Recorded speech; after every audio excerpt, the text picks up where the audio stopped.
Hello, ఎలా ఉన్నారు? మా పిల్లలకు మండే నుండి ఒంటిపూట సెలవులు. ఈరోజు నేను చేశాను పునుగులు. ఇంట్లో ఇడ్లీ పిండి చేసినప్పుడు ఒక్కసారి ఇలా చేసుకోండి, టిఫిను చాలా టేస్టీగా ఉంటుంది. అలాగే ఇడ్లీ పిండి తక్కువ ఉన్నప్పుడు అందరికీ టిఫిన్ సరిపోదు అనుకున్నా స్నాక్స్కైనా ఇలాంటి పునుగులు వేసుకుంటే చాలా టేస్టీగా క్రిస్పీగా ఉంటాయి. ఈ పునుగులు ఆయిల్ కూడా చాలా తక్కువ పీల్చుకుంటాయి. ఈ పునుగులు చేసుకోవడానికి ఇడ్లీ పిండి తీసుకొని ఏ కప్పుతో ఇడ్లీ పిండి తీసుకున్నామో అందులో సగం మైదా వేసి, అంటే ఒక కప్పుకి హాఫ్ కప్ మైదా వేసి కలిపి 1 అవర్ నాననివ్వాలి.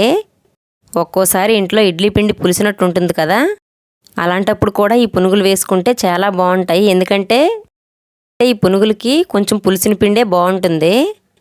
పిండి పులవకపోతే అందులో 2 స్పూన్స్ పెరుగు వేసి, అందులో కట్ చేసిన ఉల్లిపాయలు, పచ్చిమిర్చి, కరివేపాకు, కొత్తిమీర వేసుకొని ఒకసారి బాగా కలిపి ఆయిల్లో పునుగులు వేసి డీప్ ఫ్రై చేసుకుంటే క్రిస్పీగా ఉండే పునుగులు రెడీ అండి.